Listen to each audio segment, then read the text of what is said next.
Po tayong lahat. Sabi po sa mga awit 34, 1-3, sa lahat ng pagkakataon, si Yahweh aking pupurihin. Pagpupuri ko sa Kanya'y hindi ko papatigilin. Aking pupurihin Kanyang mga gawa, kayong naapi, makinig, matuwa. Ang kadakilaan niya ay ihayag, at ang ngalan niya'y purihin ang lahat. Purihin po ang Panginoon, tayo po'y manalangin. Purihin ka, Panginoon, sa umagang ito. Salamat sa buhay, sa kalakasan na inyo pong ipinagkakalob sa bawat sa amin. Maraming salamat din, Panginoon, sa pagkakataon na narito kami para sama-samang umawit, sumamba, magpuri sa inyong pangalan. Samahan niyo nga kami, Panginoon, habang kami narito sa iyong bahay-sambahan. Gamitin niyo po ang pagkakataong ito upang kami ay magkaroon ng panahon upang itaas, kilalanin ang kadakilaan ninyo sa aming buhay. Samahan niyo po kami at pagpalain sa loob na ito, Panginoon, upang may pagpatuloy namin ang pagsamba. Purihin ka at itinataas po namin ang iyong pangalan. Sa pangalan ni Jesus. Amen. Palakpakan po natin ang Panginoon. Sama-sama nating awitan ng Panginoon sapagkat araw-araw kailangan tayong magpuri. Araw-araw.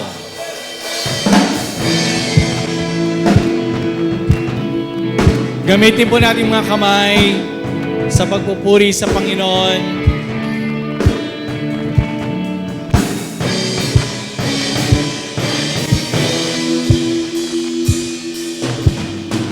Sarap talaga magpuri sa iyo, Panginoon. Di na kayang pigilin pa ang pagdiriwang na nadarama. Ikaw lang ang siyang dahilan, kaya ang puso ko'y puno ng sigla. At sa iyo ako ay aawit ng papuri pagsamba. Sama-sama tayo! At araw-araw magpupuri. Araw-araw ako ay sasamba. Walang papantay sa pag-ibig mo. Ikaw lang ang buhay ko.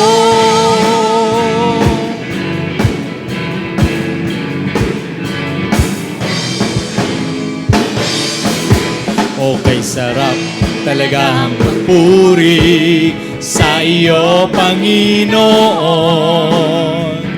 Di na kayang pigilin pa ang pagdiriwang na nadarama.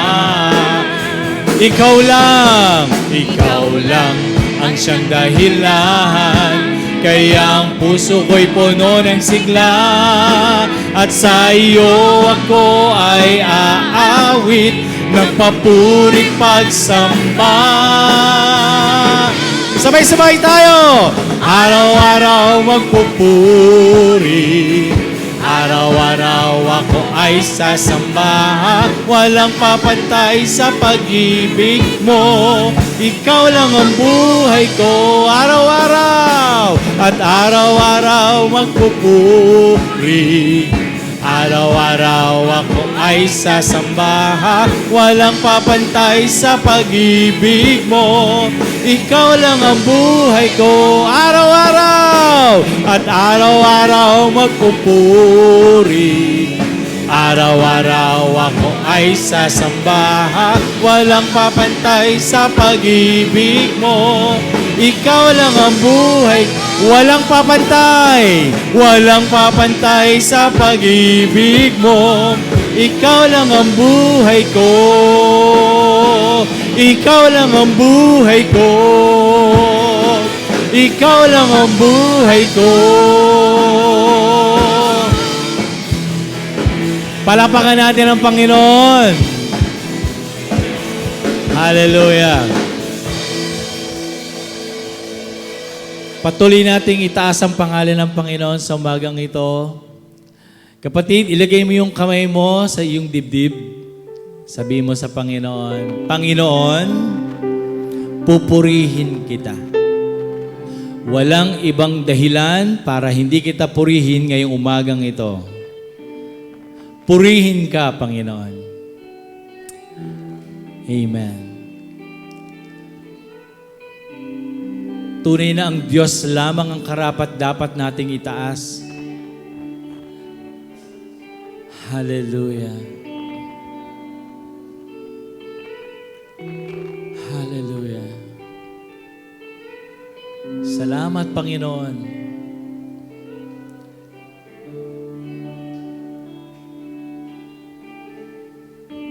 Gamitin natin itong pagkakataon na ito para itaas ang pangalan ng Panginoon. Ilagay natin yung ating sarili sa presensya ng Panginoon sa umagang ito.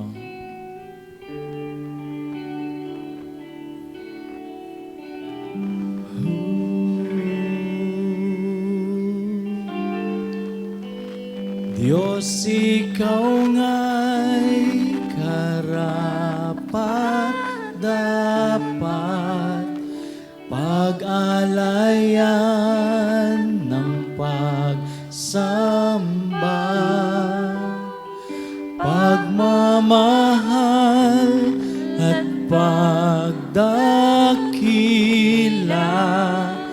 alay sa iyo aming Ama. Diyos, ikaw nga'y karapat-dapat, pag-alayan ng pagsamba, tanging hangarin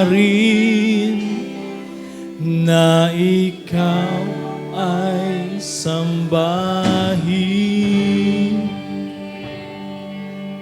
Hallelujah. Purihin natin ang Panginoon, ipagpatuloy natin ang pagsamba sa Panginoon.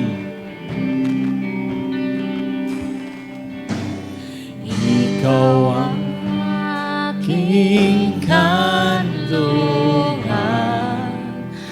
at kapayapaan. Kapatid, gamitin mo yung tinig mo para itaas ang Panginoon. Ang dulot mo ay pag-asa, tugon ko'y pagsamba. Hallelujah! Pasanin naglalaho sa ating pagtatagpo.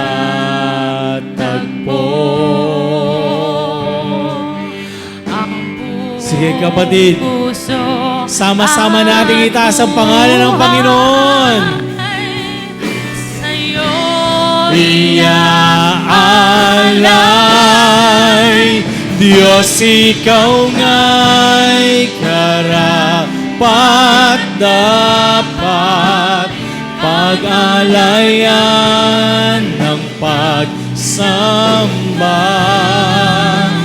pagmamahal at pagdakila, alay sa iyo aming Ama.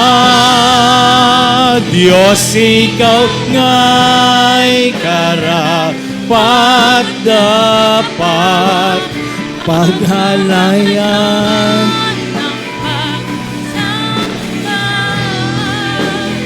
tanging hangarin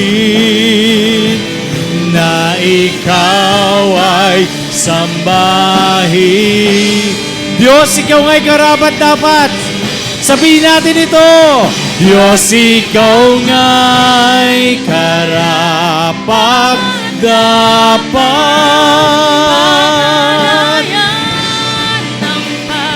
samba, pagmamahal. Let us worship the Lord. Alay sa iyo aming Ama. Diyos, ikaw nga'y karapat-dapat, pag-alayan ng pagsamba, tanging hangarin na ikaw ay sambahin. Minsan pa natin sabihin, Diyos, ikaw nga'y karapat dapat. Diyos, ikaw nga'y... Sige kapatid, iparinig mo yan sa Panginoon sa umagang ito. Gamitin natin yung ating tinig para purihin ang Panginoon.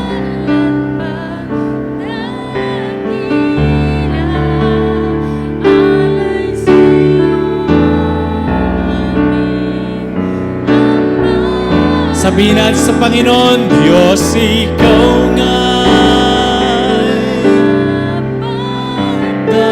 dapat alayan ng pagsamba, tanging hangarin na ikaw ay sambahin. Minsan pa, Diyos, ikaw nga'y karapat dapat. Diyos, ikaw nga'y karapat dapat pag-alayan ng pagsamba, pagmamahal at pagdakila alay sa'yo, aming Ama. Diyos, ikaw nga'y karapat dapat Alayan ng pagsamba, tanging hangarin na ikaw ay sambahin.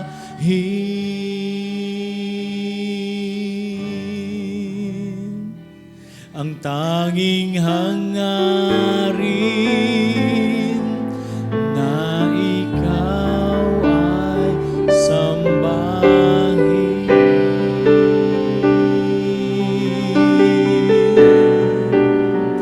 O Diyos,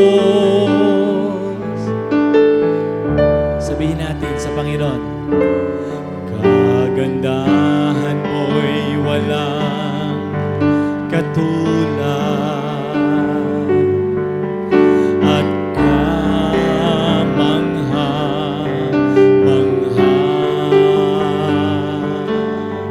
Hindi kayang isalarawan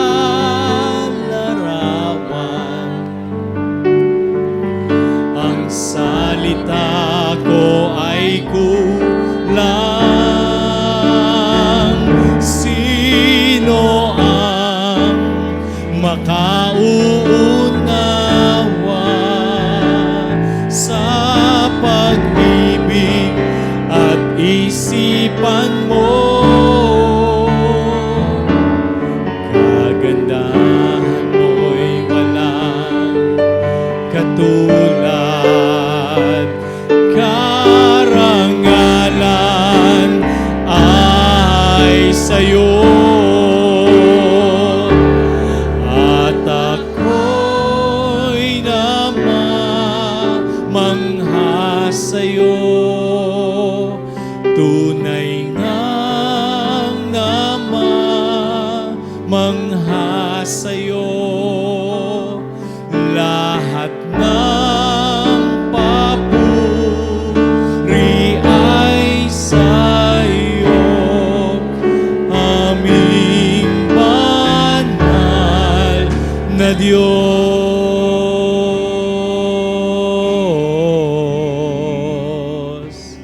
Banal na Diyos.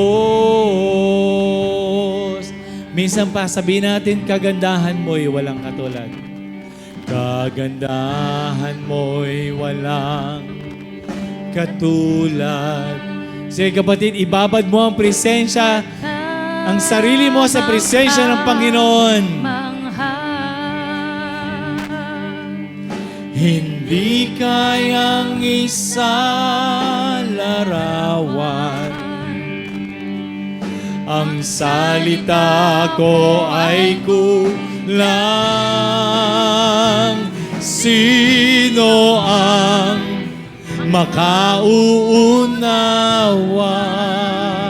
sa pag-ibig at isipan mo? Kagandahan mo'y walang katulad, karangalan ay sa'yo, at ako'y namamangha sa'yo. Tunay ngang namamangha sa'yo. Lahat ng papuri ay sa'yo, aming banal na Diyos. At ako'y namamangha sa'yo. Tunay ngang namamangha sa'yo. Lahat ng papuri ay sa'yo, aming banal, aming banal, aming banal na Diyos,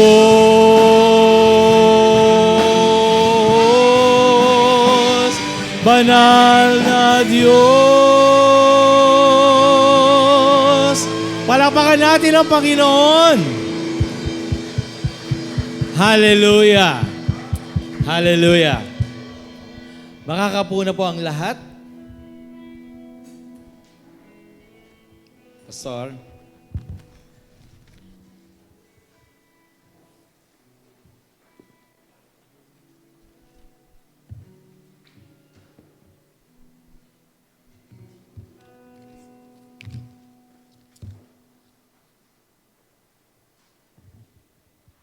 So magandang umaga po sa bawat isa. Again, pakibati po yung inyong mga katabi, lalo na kung hindi nyo po kasama sa bahay. Pakisabi, good morning. Yan. Tayo po ay magkukonclude na ng atin pong series sa ilang mga parables of Jesus. Hindi po natin kayang i-discuss ang lahat ng mga parables, so pumili lamang po tayo for this month na atin pong maibabahagi. No po? And for this morning, ang atin pong titingnan na parable ay yung parable na nakasulat po sa Luke chapter 12. Gusto ko pong basahin ang mga talatang 13 hanggang 21. Again, Luke chapter 12, 13 to 21. At bagamat alam ko pong kakaupo nyo po lamang ay kung hindi nyo pong mamarapatin ay anyayahan ko po ulit kayong tumayo as we read the Word of God. Babasahin ko po from verse 13 ng Luke chapter 12 sa Tagalog. Sinabi kay Jesus ng isa sa mga naroroon, "Guro, iutos nga po ninyo sa kapatid ko na paghatian namin ang aming mana." Sumagot siya, "Sino ang naglagay sa akin bilang hukom o tagapaghati ng mana ninyo?" At sinabi niya sa kanilang lahat, "Mag-ingat kayo sa lahat ng uri ng kasakiman, sapagkat ang buhay ng tao ay wala sa dami ng kanyang kayamanan." Pagkatapos, isinalaysay ni Jesus ang isang talinhaga. Isang mayaman ang umani ng sagana sa kanyang bukirin. Kaya't nasabi niya sa sarili, "Ano ang gagawin ko ngayon? Wala na akong paglagyan ng aking mga ani. Alam ko na, ipagigiba ko ang aking mga kamalig at magpapatayo ako ng mas malalaki. Doon ko ilalagay ang aking ani at ibang ari-arian. Pagkatapos ay sasabihin ko sa aking sarili, marami ka nang naipon para sa mahabang panahon. Kaya't magpahinga ka na lamang, kumain, uminom, at magpakasaya." Ngunit sinabi sa kanya ng Diyos, "Hangal, sa gabi ring ito'y babawian ka na ng buhay. kanino ngayon mapupunta ang mga inilaan mo para sa iyong sarili. And verse 21, ganyan ang sasapitin ng sino mang nag-iipon ng kayamanan para sa sarili, ngunit dukha naman sa paningin ng Diyos. Pagpalain ng Diyos ang pagkabasa ng kanyang salita. Maaari na pong makaupo. Marami pong salamat. Kilala po itong ating binasa sa title na The Parable of the Rich Fool. Now, tinan po muna natin yung setting ng pagkakakwento ng Panginoon dito po sa parable na ito. Kung titinan po natin, from verse 1, si Jesus Christ po ay nagtuturo sa napakaraming mga tao. Sinusundan si Jesus Christ ng maraming mga tao, libo-libo, pat nagsisiksikan yung mga tao. Ang description nga po, dahil sa dami ng tao, nagkakatapakan na yung isa't isa. I-imagine na lamang po natin, ganon katindi yung siksikan. Literally, libo-libong tao ang sumusunod sa atin pong Panginoon, nagkakatapakan na sa isa't isa. No? Very, kumbaga, enthusiastic sila na makihalo dun sa grupo na yon kung nasaan ang atin pong Panginoong Jesus. Of course, not everyone is a true disciple ng atin pong Panginoon. May iba't ibang motibo yung mga tao kung bakit po sila nandun. Yung iba po ay nandun para humanap ng pagkakamali kay Jesus upang meron po silang maiakusa sa Kanya. No? Yung iba naman po ay namamangha sa mga himala at mga mabubuting bagay na ginawa ni Jesus. Kaya gusto ho nila na sundan ang atin pong Panginoong Jesus. And there are still others na hindi po sila decided kung sino si Jesus sa kanila at gusto pa nilang makilala si Jesus, kaya nagsisikap po sila na lumapit, no, at makipagsiksikan doon sa crowd. So iba't iba pong crowd ito at silang lahat ay tinuturuan ng atin pong Panginoong Jesus. Now, ang teaching ng atin pong Panginoon sa kanila is of course about the kingdom of God. No? Kung titingnan nga po natin, iisa-isay natin from verse 1, sinasabi ho niya, mag-ingat kayo, sabi ng Panginoong Jesus, laban sa pagpapaimbabaw, sa hypocrisy. So nagbababala ang ating Panginoong Jesus sa mga tao na ingatan ninyo ang hypocrisy ng mga scribes and Pharisees. Sinasabi rin niya sa kanya pong teaching, huwag kayong matatakot sa mga taong may kakayahang pumatay ng katawan pero wala nang kayang gawin. Matakot kayo sa Diyos na may kakayahan hindi lamang pumatay ng katawan kundi magbulid sa impyerno. Ang Diyos ang dapat katakutan. Yun po yung kanyang teaching, no? Kasi sabi po ng Panginoon, gusto kong maintindihan ninyo kung gaano nagmamahal at nagmamalasakit ang Diyos sa inyo, no? Na siya ay interesado sa bawat detalye ng inyong buhay, kaya huwag kayong mabahala sa inyong kakainin, sa inyong iinumin, kung ang mga ibon ay pinapakain ng Diyos. Ang sabi ng Panginoon, kayo pa kaya, higit kayong mahalaga kaysa mga ibon, kahit mga buhok ninyo ay bilang niyang lahat. Ganon, ka-concerned ang Panginoon maging sa mga detalye ng buhay. Na kahit daw po buhok natin na hindi natin kayang bilangin, kahit na nakakalbo na tayo, ay kayang bilangin ng Panginoon. Ibig sabihin na talaga may pagmamalasakit siya, no? Kasi sabi ng Panginoon sa kanila, gusto ko na i-acknowledge niyo ako, kilalanin niyo ako sa harapan ng mga tao, dahil kapag ako ay kinilala ninyo sa harapan ng mga tao, kikilalanin ko rin kayo sa harapan ng aking Ama. Pero kung itatatwa ninyo ako sa harapan ng mga tao, itatatwa ko rin kayo sa harapan ng aking Ama. And sabi niya, gusto kong maintindihan ninyo, no, na may kasalanang hindi kayang mapatawad. At yun yung pagkakasala sa banal na Espiritu, yung blasphemy against the Holy Spirit. So part po yun ang teaching ng atin pong Panginoon. And finally, sinasabi ng Panginoon, darating ang panahon, kung talagang kayo seryoso sa pagsunod sa akin, kayo ay pag-uusigin. No? Dadalhin kayo sa mga hukuman at kayo ay lilitisin. Sa mga pagkakataong yon, huwag kayong matakot, sabi ng Panginoon. Huwag kayong mabahala sa inyong sasabihin kung paano nyo ipagtatanggol ang inyong sarili kasi ang Diyos mismo ang magbibigay sa inyo ng mga salita na dapat ninyong sabihin. No? And then habang nagtuturo ang Panginoon, itong mga mahalagang mga aral na ito, ay bigla pong may nakipagsiksikan at sumigaw ng malakas. At sinabi niya, Guro, sabihin niyo nga po sa aking kapatid, hatiin na namin ang aming mana. So out of nowhere, out of the blue, totally unrelated dun sa binabanggit ng ating Panginoong Jesus dahil He was speaking about the kingdom of God. He is speaking about salvation. Alam niyo po, sabi ng taong ito, utusan po ninyo ang aking kapatid, paghatian namin ang aming mana. And of course, si Jesus Christ ay napahinto sa kanyang pagtuturo at sinabi niya, sino ang talaga sa akin para maging tagapaghati ng mana ninyo, para maging hukom? Although alam niyo, nung panahon na yon, hindi po masasabi nating labas doon sa framework ng cultural expectation, yun pong request nito pong taong ito na biglang sumigaw kasi kinikilala niya si Jesus Christ na rabbi, guro, sabi niya. Ang mga guro, ang mga rabbi, during that time, kung babasahin po natin yung Deuteronomy chapter 21, for example, bahagi ito ng kanilang mga affairs every day sa mga villages, sa mga regions, na nag-aarbiter ng mga usapin yung mga rabbi. And so, alam ng taong ito, si Jesus Christ ay merong authority at sinusundan siya ng napakaraming mga tao, pero wala siyang concern sa mga aral ng atin pong Panginoon, wala siyang pakialam doon. Hindi yun mahalaga sa kanya. Meron lamang isang bagay na mahalaga sa kanya, yung kanyang mana.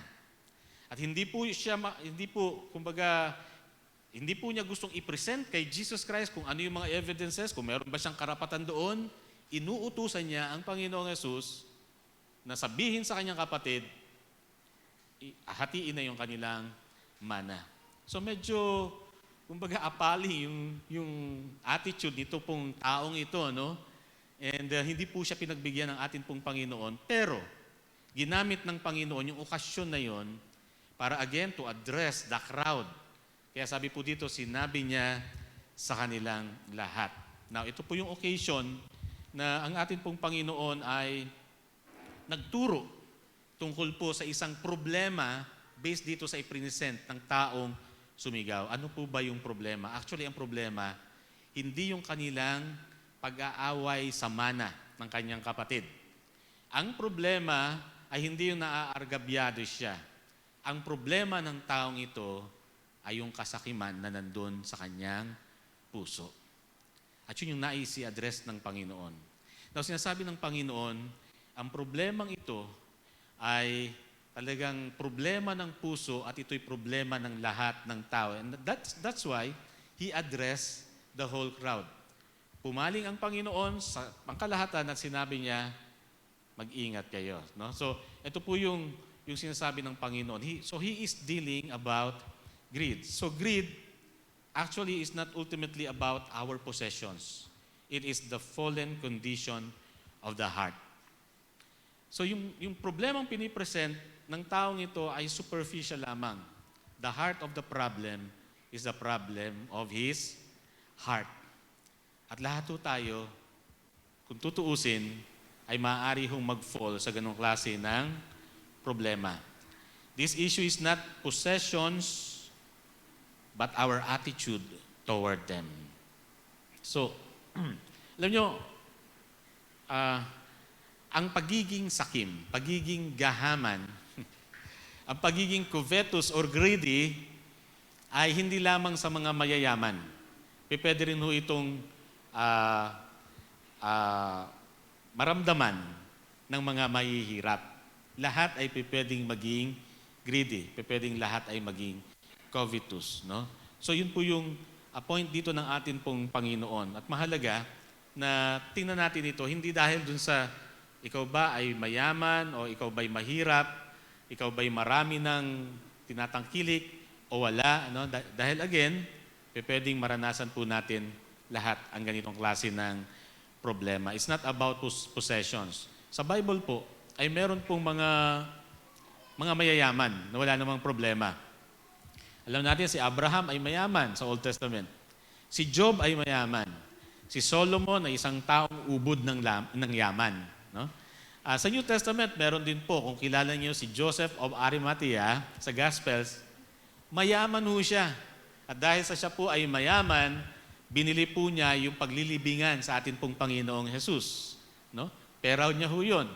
Sa Book of Acts, during the early church, meron pong mga mayayaman at nagiging instrumento po sila ng Panginoon para mag-hold ng mga gathering sa kanilang pong tahanan at pakainin yung mga mananampalataya. Wala akong problema pagdating sa wealth or sa possessions. Again, ang problema po ay yung attitude natin dun sa mga possessions. Dun po pumapasok yung greed.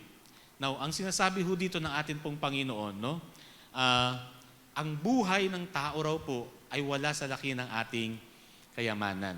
So malinaw na ipinipresent ng atin pong Panginoon yung kanyang punto dito na hindi nakasalala yung totoong buhay sa kung gaano kalaki ang iyong tinatangkilik. Dahil kung yan ay material na bagay, para yan dito sa mundong ito lamang. Sabi nga po ni John MacArthur, what you have in this life is only in this life. If it is material, it has no enduring value. Hindi ho yan mag-i-endure.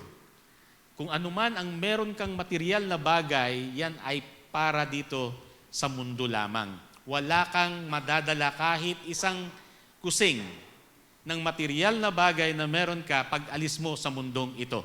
Para lamang yan sa mundong ito. So, yun po yung sinasabi ng atin pong Panginoong Yesus. Kaya nga, nagbigay po siya ng admonition. Una po sa lahat. Ano po yung kanyang admonition? Sabi niya, mag-ingat kayo, beware. No? So, ang ibig po sabihin nito ay, look, tingnan mo mabuti. This is a present imperative. No? Pag-uutos sa atin sa pangkasalukuyan na behold, mark, tandaan mo, no? At i-observe mo ang iyong sarili. Maging mapagmatsyag ka. Beware of covetousness. No? Ginamit din po yung salitang phulasso sa Greek, which is guard. It's ang military term nang ibig sabihin provide a protective vigilance. Beware. Maging kumbaga, aware ka sa sarili mo. Mabantayan mo kung ano ang nangyayari sa buhay mo at bantayan mo ang sarili mo na makapasok ang anumang uri ng kasakiman. No? Against every form of greed. All covetousness, sabi dito ng atin pong Panginoon. Lahat ng uri ng kasakiman. Ang ginamit pong salita ay pleonexias. Lahat ng kasakiman. And that word basically means an inordinate desire for riches. No? Grabing pagnanais sa kayamanan, sa mga material na bagay. Alam nyo, several weeks ago, lahat tayo ay familiar dun sa pangyayari sa NAIA, kung saan yun pong isang empleyado ay nagnakaw ng $300 sa isang pasaherong Chinese. At para hindi ho siya mahuli, ang ginawa ho niya ay isinubo po niya yung $300. Familiar ba kayo dun sa balitang yon? Ilang araw din na halos headline yon, no? Isang babae sa NAIA, empleyado, kumain ng pera. Now, tingnan po ninyo. Ito po ay isang babae, may maayos na trabaho kung tutuusin, kung ikukumpara nyo sa karamihan.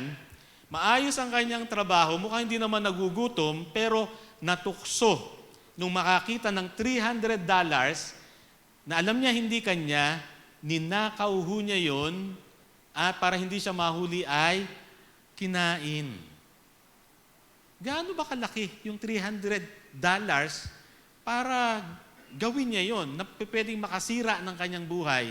Alam niyo po, ang nagpa-prompt sa tao kung bakit gumagawa ng ganon ay yung nakatanim na kasakiman sa loob ng puso. Baka nga mas malaki pa doon yung sweldo niya sa loob ng isang buwan eh. Pero hindi niya napigilan ang kanyang sarili dahil meron siyang kasakiman. And during that time, natatandaan ko, dahil kasalukuyan din po yung deliberation ng tinatawag na General Appropriations Bill para sa budget ng Pilipinas sa 2024, naging controversial po yung usapan sa CIF. At nakakita ko ng mga memes, maging sa Facebook, dahil dun sa pangyayari po dito sa babae sa airport. No? Nagkaroon po ng mga memes sa Facebook tungkol naman po sa pagkain ng CIF. Alam niyo po ba yung CIF? Controversial Intelligence Fund? hindi controversial. Confidential and Intelligence Fund. Na sinasabi po, kinain din. 200 million yata o 150 million na ubo sa loob lamang ng 11 araw. Ganon katindi. No? Kumakain din pala ng CIF. So pansinin po natin, ang laki ng disparity, $300 as against doon sa in 11 days, naubos ang $200 million. Pero alam niyo po, it's not a matter of the amount. Ang usapan ho dito, ano ang nangyayari sa puso ng tao para gumawa ng ganong bagay. At yun po yung binibigyan ho tayo ng warning. Ingatan natin ang atin pong sarili na magkaroon ng ganito sa atin pong mga puso. Kasi, yung pleonexia na yan, yung insatiable na desire, yung inordinate na desire para magkamal ng magkamal, grabe ho ang pagkawasak na gagawin yan sa atin pong buhay. Parang araw po tayong umiinom ng isang salt water. Alam niyo yun, kapag nauuhaw ka, tapos ang iinumin mo ay tubig na maalat, sa halip na makapatid yon ng iyong pagkauhaw, mas lalo kang mauuhaw. At habang nararamdaman mo yung pagkauhaw, gugustuhin mong uminom ng uminom, at kapag tubig alat ng tubig alat ang naiinom mo, eventually, papatayin ka ng kakainom mo niyan. No? Dahil hindi yan makakasatisfy sa iyong pagkauhaw. Ganun daw po yung kasakiman. Ganun din i-describe yon mga kapatid. No? Yung isang taong sakim, hindi ho yan nasasatisfy. Meron po yung insatiable na desire. Ang kanyang motto sa buhay ay more pa. More pa. Kung ano ang meron ka, more pa. Yan. Meron kang 50,000, tatanungin ka, masaya ka na ba? More pa. Meron kang 100,000, tatanungin ka, masaya ka na ba dyan? Ang sasagot mo, more pa. Meron kang 100 million, sasabihin mo, masaya ka na ba dyan sa 100 million? Pag meron ka ng 100 million at meron kang kasakiman sa ilalim ng iyong puso, ang sasabihin mo, more pa. Ganyan po yung mga sakim. More pa. Hindi ho siya satisfied sa kung ano ang meron siya, siya po ay laging naghahangad ng higit pa. No? Pleonexia. Pero yan pong admonition sa atin, pag-ingatan po natin ang ating sarili sa bagay na yan. Bakit po? Ang sabi po ng Ecclesiastes 5:10, ang gahaman sa salapi ay walang kasiyahan at ang sakim sa kayamanan ay hindi masisiyahan sa kaunting pakinabang, ngunit ito man ay walang kabuluhan. At sinabi pa ng Panginoon doon sa verse 15 na binasa po natin, mag-ingat kayo sa lahat ng uri ng kasakiman sapagkat ang buhay ng tao ay wala sa dami ng kanyang kayamanan. Ang buhay ay hindi nakasalalay sa mga material na bagay. Alam niyo sa Greek, may dalawa raw pong ginagamit na salita tungkol sa buhay, isang bios at isang zoe. No? Yung bios ay nangangahulugan ng iyong natural, biological life. And of course, kailangan mo ng pera para mabuhay. Di ba? Para sa bios. Kailangan mo yan. Pero, ibang usapan na kapag ikaw ay nabubuhay para sa pera. Nakikita niyo yung difference? Malaki po pagkakaiba nun. Nagtatrabaho ka para mabuhay. Pero kung ikaw ay nabubuhay para sa pera, ibang usapan na po yun. Okay?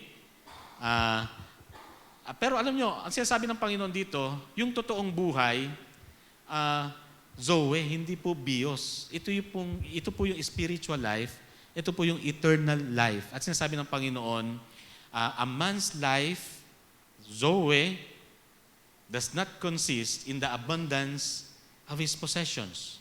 Ibig sabihin nito, gaano man karami ang iyong ari-arian, walang contribution yan sa zoe mo, sa iyong totoong buhay. Gaano man kalaki ang iyong kayamanan, kahit isang kusing dyan, walang maiko-contribute sa isang tunay na buhay mo. At ito po yung nais ng Panginoon na maranasan ho natin, magkaroon po tayo ng zoe. Ibig sabihin, isang spiritual and isang eternal life na nagtatranscend higit dito sa buhay na ito. Diba? So hindi lamang dito yung concern. Sabi ng Panginoon, mag-ingat tayo. So yun po yung kanyang admonition. And then of course, yung anecdote, yung story, ito na nga po. Binigay ng Panginoon yung parable. At makikita natin dito sa parable, no, na isinaysay niya ng ating Panginoon, itong mayaman na ito ay umani ng sagana. Mayaman na siya, pero umani pa po siya ng sagana. Massive yung kanyang harvest. And so he is now faced with a decision, ano ang gagawin ko? At yun ang naitanong niya sa kanyang sarili. Pansinin natin, ito pong mayaman na ito ay hindi naman nandaya ng kapwa, walang ganong sa kwento. Hindi naman siya nanlamang. Talaga lamang pinagpala siya ng saganang ani at napatanong siya sa kanyang sarili, ano ang gagawin ko? So ang dami-dami ko na hindi na kaya yung aking kamalig. So napag-isipan niya, ang desisyon niya ay gigibain ko yung aking kamalig para magpagawa ako ng marami pang mga kamalig at ilalagay ko doon yung aking mga ani at iba pang ari-arian. So talagang mayaman ito. So ito po yung sinasabi dito ng ating pong Panginoon tungkol sa kanyang kwento. Siguro, kung iisipin natin ano kaya ang reaksyon nung sumigaw at nagsabi sa Panginoon, hatiin niyo po sa amin ang aming mana ng aking kapatid. Habang ikinikwento siguro ito ng Panginoon ay siguro bukas yung kanyang bibig. Wow, ang yaman yan, gusto ko yan. Maring medyo naglalaway-laway pa siya, no? Sabi niya, oy, ito maganda sa buhay. Tapos sinabi ng Panginoon sa kanyang kwento, at itong mayamang ito ay kinausap ang kanyang sarili, mayaman ka na, ang dami mo na ari-arian, hindi ka na magugutom, no? Wala ka nang dapat gawin, kundi kumain, magpakasaya sa iyong buhay, di ba? Yan na lamang gagawin mo sa buhay mo. No? Minsan ka lamang mabubuhay, magpakasaya ka. And we can imagine yung taong sumigaw, kung ano yung kanyang reaction. Wow, ganda ng buhay ng taong yan, gusto ko yan. No? Pero bigla po, dito sa kwento ng ating pong Panginoon, ay meron pong biglang punchline. No? Verse 20, sinabi sa kanya ng Panginoon, hangal, sa gabi ring ito'y babawian ka ng buhay, kanino ngayon mapupunta ang mga inilalaan mo para sa iyong sarili. So, tingnan po natin, sa kwento ng ating pong Panginoon, ang mayaman ay hangal, hindi dahil sa siya ay mayaman. Hangal siya, he is a fool, because, una po sa lahat, he is an egotist.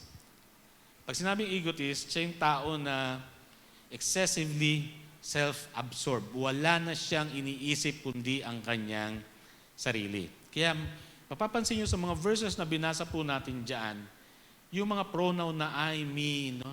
Ay, ang dami. Talagang para sa kanyang sarili lamang siya nabubuhay. Ang totoo, hindi nga niya kausap ang kanyang asawa, kung meron man siyang asawa o mga anak, kung meron siyang mga anak, o kung sino man. Nung nag-iisip po siya, ang kinakausap niya yung kanyang sarili. Ganun ka self-absorbed ang taong ito. Sabi niya, sasabihin ko sa aking sarili. Hindi niya sinabing sasabihin ko sa aking asawa, sasabihin ko sa aking mga anak, ito ang plano ko. Sabi niya, sasabihin ko sa aking sarili. Napakahangal ng taong ito dahil akala niya, wala nang ibang tao sa mundo kundi siya lamang. Wala na siyang iniisip maliban sa kanyang sarili. So yun daw po ay isang kahangalan, no? Pangalawa, he is a hedonist. Ang hedonist, wala siyang ibang hangad sa buhay kundi magpakasaya. Yung pleasure ay yung kanyang most important thing in life. Yun po yung kanyang pinupursue. Maging masaya sa buhay, no? And kapag ganyan daw po tayo ay isang mangmang, no? Kapag ang pursuit natin sa buhay ay puro pleasure lamang at wala po tayong regard sa atin pong Panginoon. And again, he is a fool because he is an atheist. He is a practical atheist. Ang isang atheist ay isang taong hindi kumikilala na may Diyos, hindi naniniwalang may Diyos. Bakit natin ito nasabi? Mula po dito sa kwentong ito. Kasi sa lahat ng kanyang iniisip, mapapansin natin na wala po siyang pag-iisip tungkol sa Diyos. Kung meron man po na dapat maging dependent sa Diyos, yun po yung isang magsasaka na kagaya niya. Bakit po? Kasi ang isang magsasaka, wala siyang ibang pwedeng asahan kundi ang pagpapala ng Diyos dahil marami ho siyang mga bagay na wala siyang control sa kanyang buhay. Kailangan ho niya ng perfect timing sa kanyang pagtatanim. Kailangan niya ng tamang patak ng ulan, tamang init ng araw.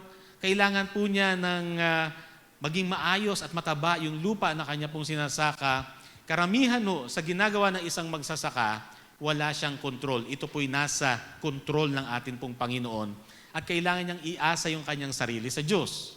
Subalit, pagkatapos mag-ani ng sagana, nito pong magsasakang ito na mayaman, hindi ho niya iniisip ang tungkol sa Diyos. So masasabi natin, he is a practical atheist, no?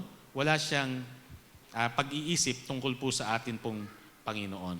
And then, of course, here comes his nightmare.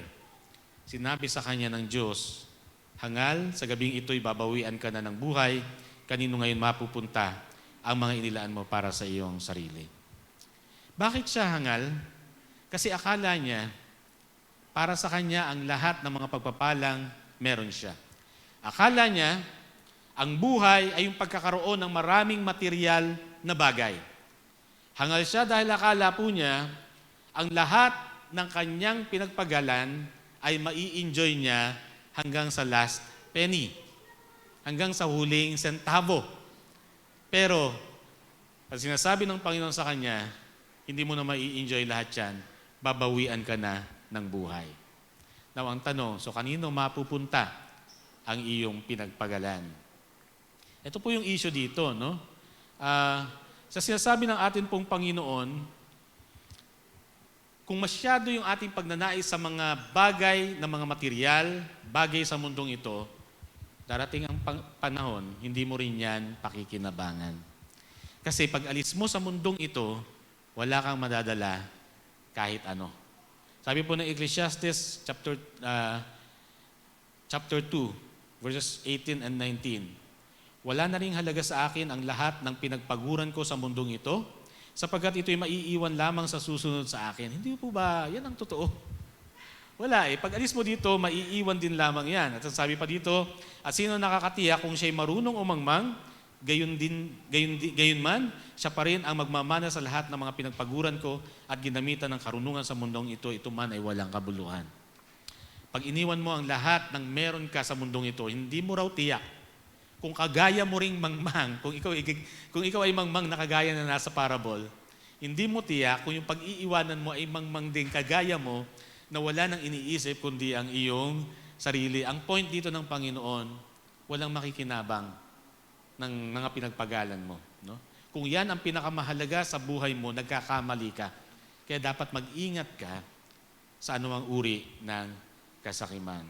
So, application po natin. Sinasabi dito, ganyan ang sasapitin ng sinumang nag-iipon ng kayamanan para sa sarili, ngunit dukha naman sa paningin ng Panginoon. So ito po yung mga lessons na pwede po nating matutunan dito. Again, hindi ho masama ang yumaman.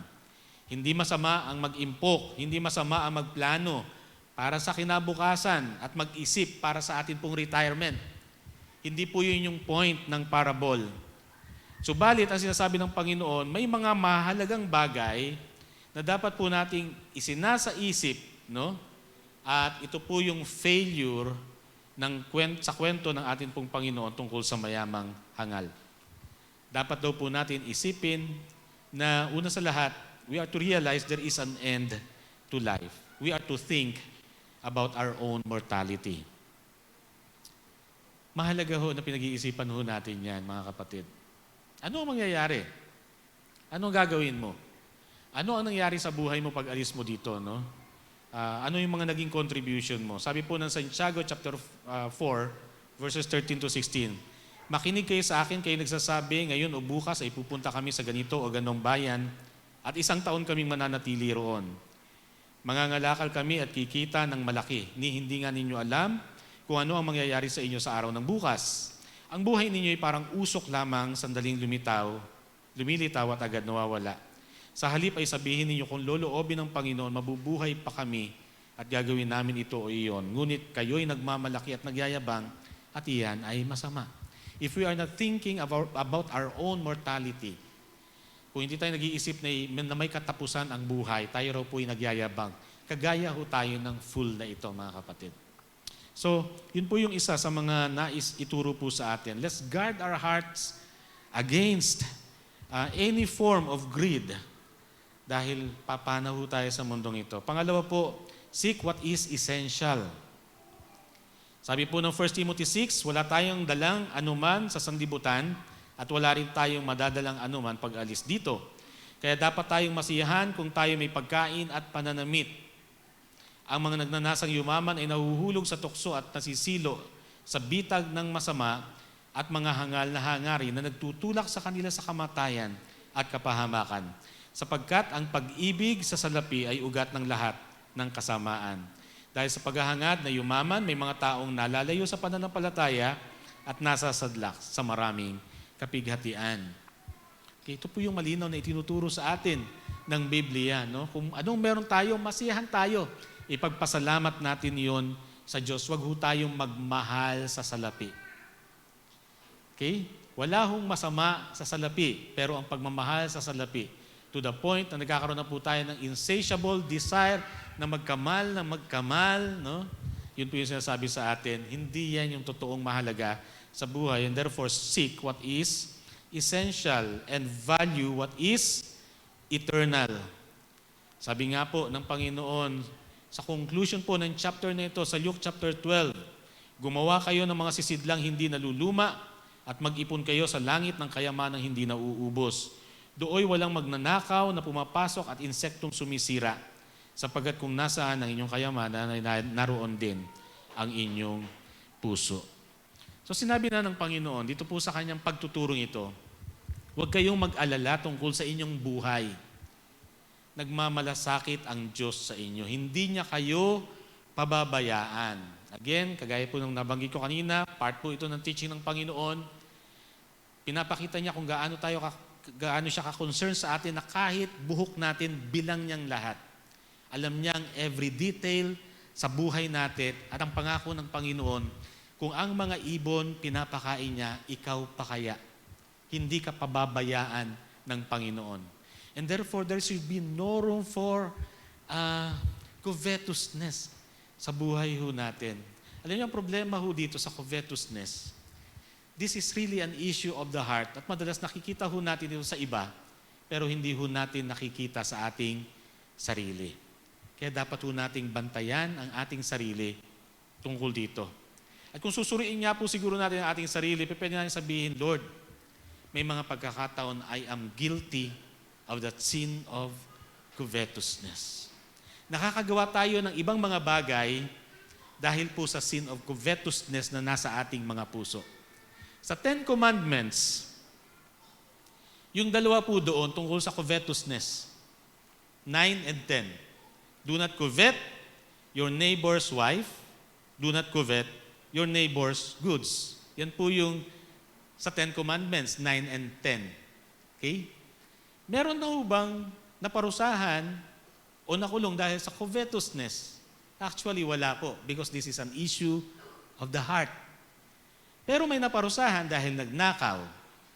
Maring may naparusahan at nakulong dahil nagsinungaling. May naparusahan at nakulong dahil nangalunya. Diba? May naparusahan dahil pumatay, etc., etc. Pero kung titinan po natin, bakit ka ba magsisinungaling? Bakit ka ba magnanakaw? Bakit ka makikiapid sa hindi mo asawa? Alam niyo, issue lahat yan ng heart at may kinalaman po yan sa covetousness. Yan. So, mahalaga na maisip po natin na ito, bantayan po ang ating mga sarili at ang sinasabi po sa atin, huwag po tayong magpadaya. Let us not be a fool. Think about God. Lagi po nating i-appreciate ng lahat ng mga pagpapala ay galing sa Diyos.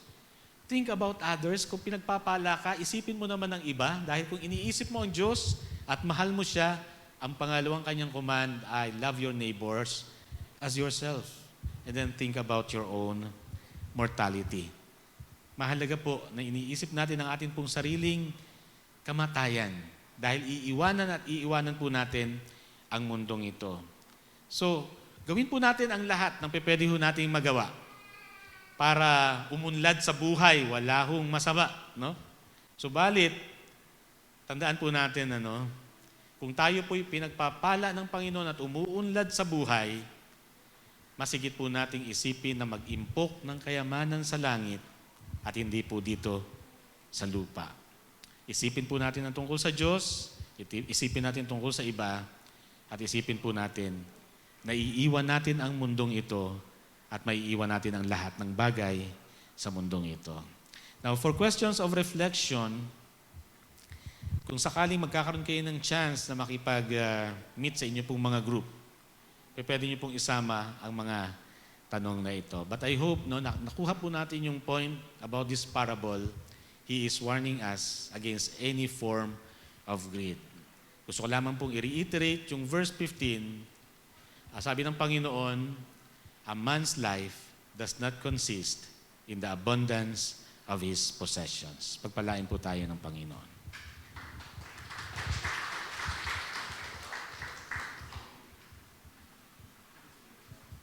Salamat, Pastor, sa isang mapagpalang mensahe sa bawat isa sa amin.